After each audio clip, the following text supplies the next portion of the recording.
ಉದ್ಯೋಗ ವ್ಯವಸ್ಥೆಗೆ ಖಾತ್ರಿಯಾಗಿದೆ, ಅಲ್ಲಿನ ಬಿಡದಿಯ ಜನರು ಬಹಳ ಖುಷಿಯಲ್ಲಿದ್ದಾರೆ ಅಂತ ಅಂದ್ರೆ ಅಲ್ಲಿ ಬೇರೆ ತರದ ಚಲಾವಣೆಗೆ ವೆಲ್ಕಮ್ ಮಾಡಿದ್ದಾರೆ ಕುಮಾರಸ್ವಾಮಿ ಅವರು. ಕುಮಾರಸ್ವಾಮಿ ಅವರು ಏನಾಗಿದೆ, ಇವಾಗ ರಾಜಕೀಯ ಮಾಡಬೇಕು, ಅವರಿಗೆ ನೀಟ್ ಆಗ್ಲಿ ಅಥವಾ ಯಾವುದೇ ತೊಂದರೆ ಆಗ್ಲಿ ಅವ್ರಿಗೆ ಗೊತ್ತಿಲ್ಲ. ಮುಂಚೆಯಿಂದನೂ ಕೂಡ ಟರ್ನ್ ಮಾಡ್ಕೊಂಡೇ ಬಂದಿದ್ದಾರೆ. ಅವ್ರ ವಿಚಾರ ಜೊತೆಗೆ ಅವರು ಏನಂದ್ರೆ ಸ್ಟಾರ್ಟ್ ಮಾಡಿದ್ದೆ, ನೋಟಿಫಿಕೇಶನ್ ಸ್ಟಾರ್ಟ್ ಮಾಡಿದ್ದೆ ಕುಮಾರಸ್ವಾಮಿ ಅವರು ಅಂತ ಕೂಡ ಕಾನೂನು ಒಳಗಡೆ ಇದೆ, ಕಾನೂನು ಮಾಡಿ ಹೋಗಿದ್ರು. ಅದನ್ನ ಅಷ್ಟು ಅಲ್ಲಿರುವ ಜನರ ಮೇಲೆ ಏನಾದ್ರೂ ತೊಂದರೆ ಮಾಡಬಾರ್ದು, ಅವ್ರಿಗೆ ಯಾವುದೇ ತರ ತೊಂದರೆ ಆಗ್ಬಾರ್ದು ಅಂದ್ರೆ ಅವತ್ತೇ ಡಿನೋಟಿಫಿಕೇಶನ್ ಮಾಡ್ಬೇಕಿತ್ತು.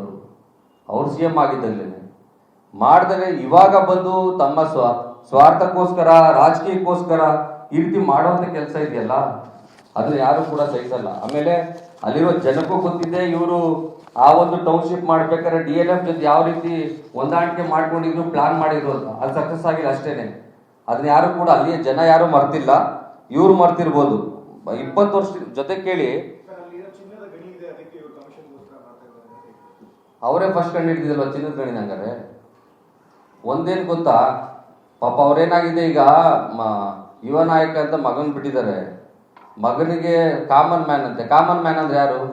ಕಾಮನ್ ಮ್ಯಾನ್ ಯಾರನ್ನು ಕೂಡ ಎಕ್ಸ್ ಚೀಫ್ ಮಿನಿಸ್ಟರ್ ಮನೆಯಿಂದ ಬರಲ್ಲ, ಎಕ್ಸ್ ಪ್ರೈಮ್ ಮಿನಿಸ್ಟರ್ ಮನೆಯಿಂದ ಬರಲ್ಲ. ಕಾಮನ್ ಮ್ಯಾನ್ ಯಾರಾದ್ರೂ ಕೂಡ ಯಾವುದೋ ಬಡವ್ರ ಮನೆಯಿಂದ ನಾರ್ಮಲ್ ಕೆಲಸ ಮಾಡ್ಕೊಂಡು ದುಡ್ಕೊಂಡು ಅವ್ರ ಬಗ್ಗೆ ಕ್ವಶನ್ ಮಾಡ್ತಾರೆ, ಅದು ಕಾಮನ್ ಮ್ಯಾನ್. ಅದು ಕಾಮನ್ ಮ್ಯಾನ್ ಯಾಕೆ ಕೇಳ್ತಾ ಇಲ್ಲ ಹಂಗಾದ್ರೆ? NDA ಸರ್ಕಾರ ವಿದ್ಯಾರ್ಥಿಗಳಿಗೆ, ಯುವಕರಿಗೆ ಯಾವ ರೀತಿ ಜಾಬ್ ಅನ್ನ ಪ್ಲಾನ್ ಮಾಡಿದೆ, ಏನ್ ತೊಂದರೆ ಆಗಿದೆ, ಅವ್ರ ಪರ ಯಾಕೆ ನಿಲ್ತಾ ಇಲ್ಲ? ಅವರು ನೀಟ್ ವಿಚಾರಕ್ಕೆ ಯಾಕೆ ಮಾತಾಡ್ತಾ ಇಲ್ಲ ಕಾಮನ್ ಮ್ಯಾನ್? ಅದು ಬೇರೆ ಕನ್ನಡ ಅಂತೆ. ಹೌದಪ್ಪ, NDA ವೆಲ್ಕಮ್ ಮಾಡಿದೆ, BJP ಬ್ಯಾನರ್ಗಳೆಲ್ಲ ಒಂದ್ ಕನ್ನಡನೂ ಇಲ್ಲ. ಕನ್ನಡದ ಬಗ್ಗೆ ಮಾತಾಡ್ಬೇಕಲ್ಲ ಕನ್ನಡದ ಯುವಕ. ಕನ್ನಡದ ಯುವಕರಿಗೆ ಅವ್ರು ಇಷ್ಟ ಬಂದಂಗೆ ಹೇಳ್ಕೊಂಡ್ರೆ ಕನ್ನಡದ ಯುವಕ ಅಲ್ಲ. ಸಮಸ್ಯೆ ಎಲ್ಲಿರುತ್ತೆ ಅಲ್ಲಿ ಬಂದು ಸರಿಯಾದ ರೀತಿಯಲ್ಲಿ ಕೆಲಸ ಮಾಡಬೇಕು, ಅದು ಕನ್ನಡದ ಯುವಕದ ಕೆಲಸ. DK ಶಿವಕುಮಾರ್ಗೆ ಸಾಹೇಬ ಬಾಪ ಅಂತ ಅಂದ್ಬಿಟ್ರೆ ಯಾರಿಗೆ ಕೇಳ್ತಾರೆ? ನಿಮ್ಮ ಏನು ಚೀಫ್ ಮಿನಿಸ್ಟರ್ ಮನೆಯಿಂದ ಅಥವಾ ಪ್ರೈಮ್ ಮಿನಿಸ್ಟರ್ ಮನೆಯಿಂದ ಬಂದು ನಾಯಕನಾಗೋದು ಈಸಿ.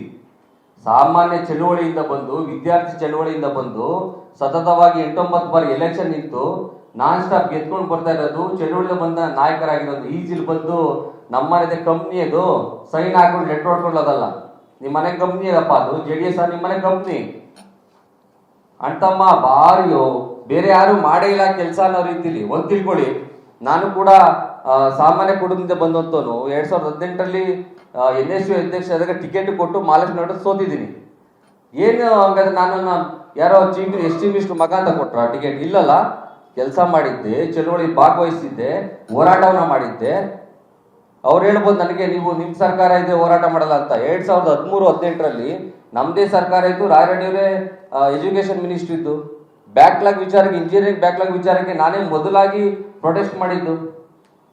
ಅದನ್ನ ಅವರು ಮೀಡಿಯಾ ಬೈಟು ಕೂಡ ನಮ್ಮ ರಾಯರೆಡ್ಡಿ ಸಾಹೇಬ್ರ ಟೈಮಲ್ಲಿ ಕೊಟ್ಟಿದ್ರು. ಹೋರಾಟ ಅಂತ ಬಂದಂತ ಸಂದರ್ಭದಲ್ಲಿ ಯಾರು ಯಾವುದೇ ವಿಚಾರ ಇದ್ರು ಕೂಡ ಸರಿಯಾಗಿ ಮಾತಾಡೋದಂತ ಕಲ್ತ್ಕೋಬೇಕು. ನೀವು DK ಶಿವಕುಮಾರ್ ಅವ್ರಿಗೆ ಚಾಲೆಂಜ್ ಮಾಡಂಗಿದ್ರೆ ಪಾಪ ಅವ್ರಿಗಿನ್ನ ಗೊತ್ತಿಲ್ಲ ಅನ್ಸುತ್ತೆ. ಒಂದ್ಸಲ ಮನೆಯಲ್ಲಿ ತಂದೆ ಇದ್ದಾರೆ, ತಾತ ಇದ್ದಾರೆ, ಕೇಳಿ ಅವ್ರಿಗೆ ಯಾವ್ಯಾವ ರೀತಿ ಪಾಠ ಕೊಟ್ಟಿದ್ದಾರೆ, ಯಾವ್ಯಾವ ರೀತಿ ಪಾಠ ಕೊಟ್ಟಿದ್ದಾರೆ, ಯಾವ ರೀತಿ ಪಾಠ ಕಲಿಸಿದ್ದಾರೆ ಅಂತ. ಆ ಪಾಠ ಕಲಿಸಿದಾಗ